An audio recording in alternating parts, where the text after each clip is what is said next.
কেনে আছে কলো বৰ্তমান ভালে আছেনে আৰু বুধান শইকীয়া আন্দাবিল আপোনাক সকলোকে স্বাগতম জনাইছোঁ। আজি আপোনালোকৰ বিশেষকৈ তাৰমানে দুআষাৰমান কথা ক'বলৈ আহিলোঁ। দেখিছেই মই ইমান দিন ভিডিঅ' দিয়া নাই, আজি 4-5 দিন হ'ল ভিডিঅ' দিব পৰা নাই। আজি 25 তাৰিখ ছেপ্টেম্বৰ 25 তাৰিখ। আজি নিশ্চয় এটা খবৰ অহা কথা আছিলে, কিন্তু এতিয়ালৈকে জানিব পৰা নাই, অহা নাই। আৰু এনেই পেপাৰে দেখা মতেতো কি বুলি কয় 26 তাৰিখ আৰু 29 তাৰিখে দেখাইছে। আপোনালোকে পেপাৰখন দেখিব পাব, মই যেতিয়া লগাই দিওঁ ভিডিঅ'ত, কিন্তু মই লগাই নিদিওঁ। আৰু তাৰমানে আৰু এইকেইদিন ধৈৰ্য ধৰক বুলি আশা কৰিছোঁ। যিখন কেবিনেট মিটিংখন হ'ব সেইখনতে আমাৰ ফাইনেল ৰিজাল্ট ওলাব। আৰু সেইদিনাখন টেলিগ্ৰামত দেখিলেই আপোনালোকৰ টেলিগ্ৰামৰ ভিডিঅ'টো মই দিলোঁৱেই, টেলিগ্ৰামত আপোনালোকে দেখিছেই। আৰু তাৰমানে টেলিগ্ৰামৰ মতেতো 26 তাৰিখ কাইলৈ 26 তাৰিখে নিশ্চয় কিবা এটা ভাল খবৰ ওলাব বুলি আশা কৰিছোঁ। চবেই আশাবাদী আৰু সকলো তাৰমানে এনেকুৱা ধৰক সকলোৱে আপোনালোকে তাৰমানে ভালে আৰু হওক বুলি আশা কৰিব। তাৰমানে কামটো সোনকালে আগুৱাই যাওক বুলি আশা কৰিব। আৰু যদি কেবিনেট মিটিংখন হয় তেতিয়া আমি একদম ফাইনেলি ৰিজাল্ট গম পোৱা যাম যে আমাৰ যে কামটো ছাকচেছ হ'ল। আৰু যদি কেবিনেট মিটিংখন নহয় এই 2024 চনত, 2024 চনত নহ'লে 2025 চনটো নহয়, 2027 চনলৈ গুচি যাব। 27 চনলৈ গুচি গ'লেতো কোনো ধৈৰ্য নাই আৰু অধৈৰ্য। সেইকাৰণে চাওকচোন এই মাহটো, এই বছৰটো চাওক কি হয় কি নহয়, তেতিয়া গম পাব। আৰু নিশ্চয় ভাল আহিব বুলি ভাবিছোঁ। সেইদিনা টেলিগ্ৰামৰ মতেতো ভালেই আহিব। 26 তাৰিখ কাইলৈতো নিশ্চয় ভাল খবৰ ওলাব বুলি আহিছোঁ।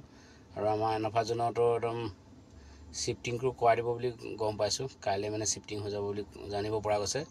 সকলোৱে আশা কৰি আছে, সকলোৱে আশাবাদী আৰু নিজেও এজন যেতিয়া আশাবাদী। আৰু কি হয় চাওঁ, কি ৰিজাল্ট আহে। সকলোৱে চাই থাকক, ৰিজাল্ট ভালেই আহে নে বেয়াই আহে। আৰু ক'ব পৰা নাই বৰ্তমান এতিয়ালৈকে ভাল আহিব নে বেয়া আহিব। ময়ো আপোনালোকক সঠিককৈ ৰিজাল্টটো দিব নোৱাৰিম।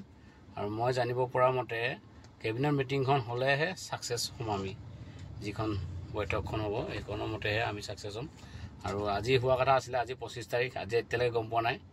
মিটিং কোনোবা কৈছে চলি আছে, কোনোবা কৈছে নাই চলা, সেইকাৰণে আমি জানিব পৰা নাই। আমাৰ এনফা জোনৰ লিডাৰসকলে একো আমাক খবৰ খাতি নিদিয়ে আৰু তাৰমানে খবৰ খাতি দিয়া নাই। আমি বেলেগে থ্ৰুৱেদি গম পোৱা গৈছে। আমাৰ তাৰমানে এনফা জোনৰ লিডাৰসকলে আশা কৰিছোঁ সকলোৱে তাৰমানে ভাল খবৰ দিয়ে বুলি। যিমান পাৰে অতি সোনকালে ভাল খবৰ দিয়ক। নিশ্চয় আপোনালোকে ভাল খবৰ দিব বুলি আশা কৰিছোঁ। আমাৰ এনফা জোনৰ যিমান আছে লিডাৰসকলক কথা কৈছোঁ দেই। নাম মই কাকো কোৱা নাই, কোনো গাত পাতি ল'ব নালাগে। নাম মই কাকো কোৱা নাই, জাষ্ট মই কৈছোঁ যে এনফা জোনৰ লিডাৰসকলৰ বিৰুদ্ধে কৈছোঁ। সকলোৱে আপোনালোকৰ নিজৰ যাক আপোনালোকে সোমোৱাইছে, লিংক কৰাইছে, যি কৰিছে, কাৰ্ড বনাইছে, আপোনালোকে জনাওক কথাটো যে এনেকুৱা তেনেকুৱা। আৰু মোলৈ ফোন মাৰে, মোক ইমান ডিষ্টাৰ্ব দিয়ে, ভাবিব নোৱাৰা হৈ গৈছোঁ মই। আৰু ময়ো ব্ৰেইনতে মোক খেলি মেলি হৈ গৈছে, পাগলা হৈ গৈছোঁ মই। আৰু মেছেজ দিয়াবোৰ আছেই। সেইদিনাখন এজনে মেছেজ লিখিছে মোক, এই 2024 চনত নহ'লে 2025 চনত হ'ব, 2027 চনত হ'বগৈ বুলি কৈছে কামটো। এজনে মোক মেছেজ কৰিছে, মোৰ মেছেজত চাই ল'ব পাৰিব। ইউটিউবত মেছেজ কৰিছে, মেছেজত চাই ল'ব পাৰিব আপোনাৰ। মই যদি মিছা কৈছোঁ চাই ল'ব আপোনালোকে, নিশ্চয় চাব পাৰিব। আৰু মোক তাৰমানে মেছেজত মেছেজটো পঢ়ি ল'ব ধুনীয়াকৈ, চাই পিনি মেছেজ কৰিব। আৰু 27 চনত ভাইটি তোমাক কৈছোঁ, তুমি মোতকৈ ডাঙৰ হয় নে হ'ব নাজানো, যেতিয়া এই বছৰ নহয় বাৰু লাইক এটা কৰিব আৰু যিমান পাৰে শ্বেয়াৰ কমেণ্ট ল'ব পাৰিব।